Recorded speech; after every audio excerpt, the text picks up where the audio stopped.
Welcome back to the channel.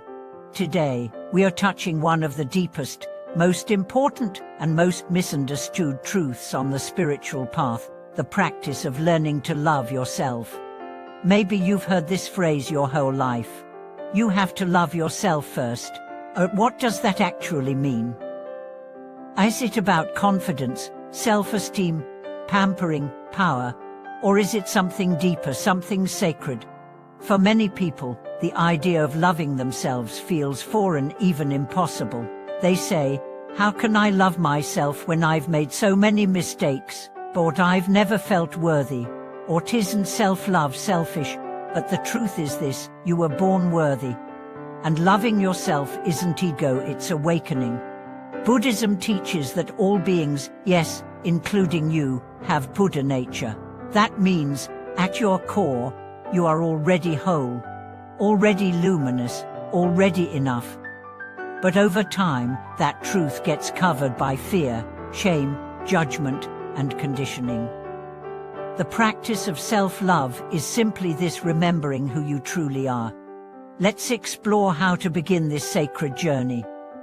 Not through cliches, not through force, but through 5 grounded, powerful steps drawn from Buddhist practice that will help you learn to love yourself not just in theory, but in every breath, every choice, every moment. Step 1. See the illusion of unworthiness. The first step is to see that your feelings of inadequacy are not facts, they're conditioning. Maybe you were raised by parents who couldn't offer consistent love. Maybe teachers criticized you. Maybe culture taught you weren't beautiful enough, smart enough, or good enough. And over time, you began to believe them. But Buddhism teaches that suffering comes not from pain, but from believing the wrong story.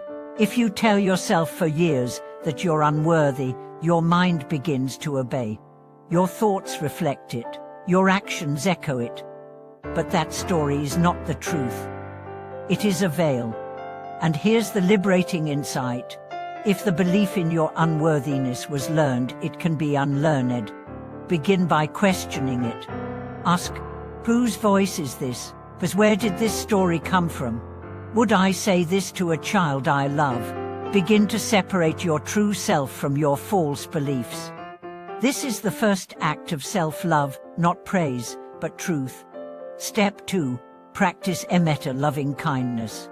In Buddhism, the most powerful method for cultivating self-love is metta, loving kindness meditation. This is not an emotion. It's a practice, an intention you plant in your heart every day. You begin by offering phrases of compassion to yourself. May I be happy. May I be safe. May I be well. May I be at peace. At first, it may feel awkward, fake, even painful. But keep going. Each repetition is a drop of healing water on the soil of your heart. You're not waiting to feel love. You're training your heart how to love. Studies show that loving kindness meditation reduces anxiety, depression, and shame. But more importantly, it softens you. It dissolves the wall between who you are and who you think you need to be. Practice metta daily, even for 5 minutes. Let your own name be a prayer of compassion. Step 3. Forgive yourself. Many people can't love themselves because they're holding on to guilt, regret, and shame. They say, I love myself when I change, when I'm better, when I'm worthy. But here's the truth. You cannot grow from what you hate. You can only grow from what you hold with compassion. The Buddha taught that forgiveness is freedom. It's not forgetting. It's releasing the chains of self-punishment. Try this practice. Visualize your younger self, the version of you who made the mistake. See their fear, their confusion, their pain. And say, I forgive you. You didn't know better. And now we heal. You don't need to wait to be perfect. Love is not a reward. It's a remembrance. Step 4. Speak to yourself like someone you love. What's your universe like? Is it kind or cruel? Encouraging or judgmental? Most people speak to themselves in ways they would never speak to a friend. They say things like, "I'm stupid," "I'm a failure," "I'm disgusting." But Buddhism teaches that words are karma.